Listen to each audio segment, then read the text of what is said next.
இந்த பாட்டு ரெக்கார்ட் பண்ண அன்னைக்கு நான் எழுதின ஸ்கோர் இது.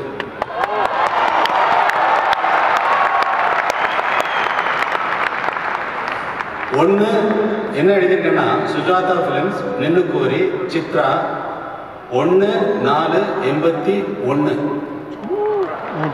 27. அதில் எழுதுன நோட்ஸ் இது பாருங்க. உங்களுக்கு ஏதாவது கண்ணு தெரியாது, எனக்கே தெரியல, பக்கத்தில் பார்த்தா வந்து லென்ஸ் வச்சு தான். ஆனால் இந்த பாட்டை வாங்கிறதுக்கு டைரக்டர் வாங்கலை. இந்த பாட்டை டைரக்டர் வந்து, இந்த பொண்ணு வந்து டீனேஜ், அது வந்து அப்பா சொல்லலாம் கேட்காது, ஃப்ரெண்ட்ஸுகளோடு சேர்ந்துட்டு ரொம்ப ஒரு கேயாக தெரிகிற பொண்ணு.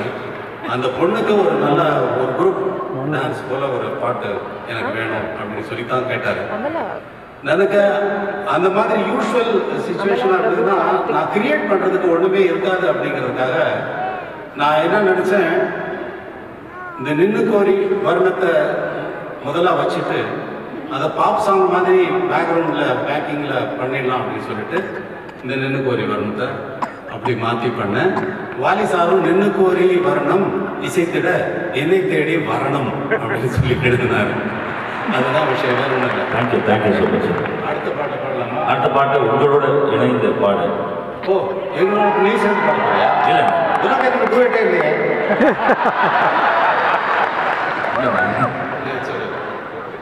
சரி சரி சொல்ல வேண்டாம்,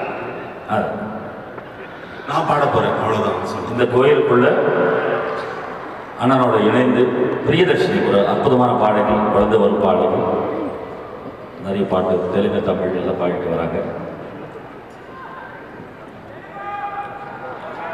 தெலுங்கு பாட்டை வச்சு அப்புறம் தெலுங்கு மாட்டாங்க. தெலுங்கு பாட்டு அப்புறம் தெலுங்குல வாடுதான் தப்பு மாட்டாங்க.